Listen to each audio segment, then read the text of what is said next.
Willkommen zum 5. Teil Ideallinie auf dem Nürburgring gemeinsam mit Aibach Federn und Andreas Gülden und dem Benny Leuchter. Aus der Biersteigkurve heraus geht es bergab und dann kommt der ehemalige Rheinland-Pfalz-Bogen, jetzt aktuell heißt er der Edwin-Bogen, und das ist eine lockere Rechtskurve, die normalerweise immer voll geht. Ich selber durfte... Auch im Nassen? Ja. Voll. Je nach Auto. Also wir haben gerade darüber gesprochen, wenn man ins kalte Wasser geworfen wird, dann lernt man schwimmen. Schwimmen möchtest du aber nicht im Edwin-Bogen, weil es eben wahnsinnig schnell ist. Und wenn du da bereits ins Kiesbett rutscht, dann kann das Ganze auch schnell mal zu einem dreifachen Rittberger führen. Das gilt es natürlich zu vermeiden, aber ansonsten ist das wirklich ein Stückchen gerade, wo wir ein bisschen lenken müssen. Ich durfte 3-mal schon mit dem Formel-1-Auto da lang fahren und ich kann mich an meine ersten 3 Runden erinnern, denn in Kurve 1 habe ich den Knick angebremst. In Runde 2 habe ich nur gelupft und in Runde 3 bin ich dann voll durch den Edwin-Bogen gefahren. Und dann kommst du original mit 300 auf die letzte Schikane drauf zugeflogen. Bremst dann bei 25 Meter? Dann bremst du, volles Rohr, innerhalb von 80 Metern steht der Apparat und wenn du dann wieder hochkommst, denkst du, shit, da hinten ist ja erst die Kurve. Ja, und dann legst du nochmal einen Gang ein und fährst nochmal neu an. Das ist übrigens auch interessant. Okay, klar, im Formelauto super, glaube ich, cool, da spät zu bremsen, weil es halt eben massiv bergauf geht. Bedeutet auch mit unseren Tourenwagen kannst du super später bremsen, als du eigentlich erwarten würdest, weil es halt eben so bergauf geht. Ne? Genau, in meinem Fitnessprogramm ist natürlich regelmäßiges Joggen über die Grand Prix-Strecke.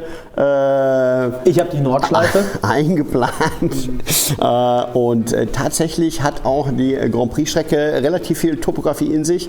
Wenn ich sage, Gegengrade geht bergab, ja, das stimmt, bis auf die letzten paar Meter, das Anbremsen der Vedol-Schikane, da geht es dann tatsächlich nochmal bergauf.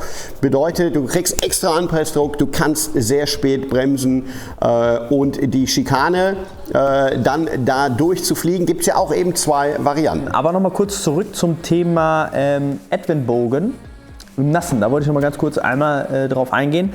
Hat man ja gesagt, geht voll. Wichtig ist, klar, sie kann voll gehen, je nach Menge des Wassers, was da steht. Weil da haben wir das gleiche Phänomen wie unten in der Dunlop-Kehre. Es kommt von 2 Seiten Wasser gelaufen und das Wasser steht dort tatsächlich im Scheitelpunkt.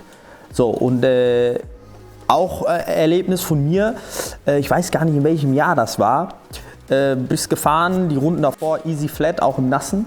Und dann hat es aber ein bisschen mehr geregnet an der Stelle, was ja hier am Nürburgring jetzt auch nicht ganz so unüblich ist, dass man an der einen Stelle mehr regnet als an der anderen oder auch schneit. Und dann kommst du da an und denkst so, ja, okay, gut, fährst halt so wie die Runde davor, ja, Pustekuchen. Ding aufgeschwommen, da hast du aber echt zu tun gehabt.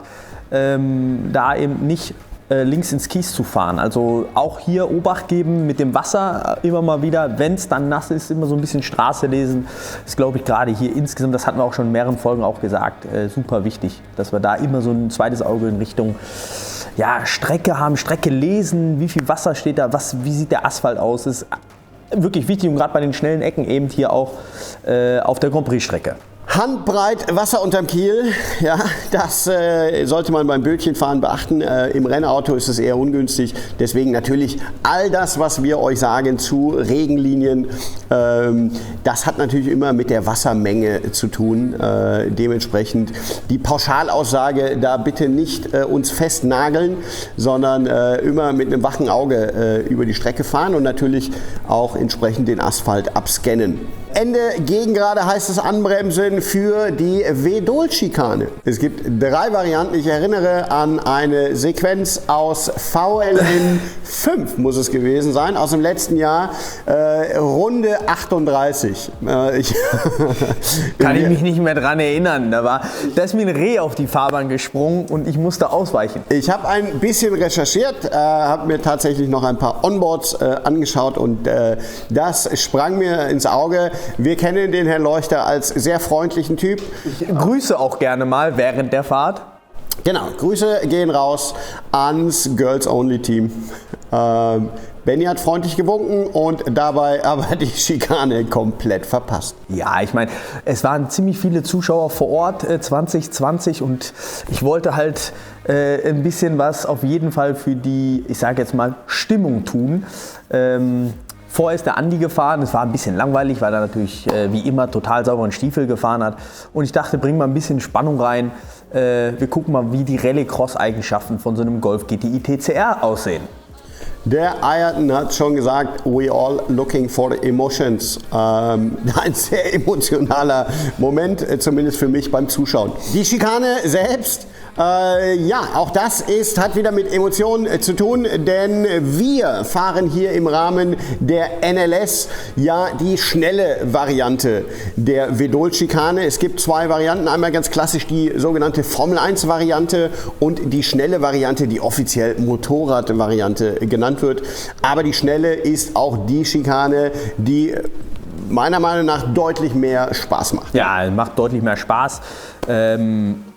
Wenn man ehrlich ist, Thema Sprint Racing, da wird ja auch die enge Variante gefahren. Zum Überholen logischerweise die engere schöner, weil du halt eben viel mehr Geschwindigkeit vernichtest, ausbremsen genau in den Berg hinein. Klar, zum Fahren selbst als Fahrer ganz klar die schnelle Variante. Da kommt so ein bisschen auf Fingerspitzengefühl an, wie schnell kann ich das Auto da noch reinrollen lassen und fahre ich da die Ludwig-Teller, berühre ich da die Curbs. All das sind Themen, die wirklich bei der schnellen Variante da echt eine Rolle spielen. Die langsame Variante hat auch irgendwie etwas, allerdings deutlich unspektakulärer in meinen Augen. Genau, die langsamere Variante ist ja einfach, um Ausbremsmanöver künstlich zu erzeugen, will ich sagen. Zu machen. Ja, künstliche Ausbremsmanöver zu erzeugen, muss man fairerweise so sagen. Es ist eine Stop-and-Go-Variante mit den gelben Sausage-Curbs, mit diesen hohen Curbs, sehr spektakulär. Natürlich im Carrera Cup, wenn die Autos da wirklich mit allen 4 Rädern drüber hämmern. Das Ganze machst du in Sprint-Varianten, in Sprintrennen, wenn es wirklich aufs Tausendstel drauf ankommt. In der Langstrecke und ganz besonders als so materialschonender Fahrer, wie ich das bin, da lässt man natürlich solche Curbs weg. Die Schikane, ja, hat natürlich auch noch mal ein paar Besonderheiten, gerade was den Ausgang angeht. Denn wenn man genau hinschaut, dann stellt man fest, am Ausgang der Schikane, auch da kommt mal wieder einer der berühmten Asphaltwechsel.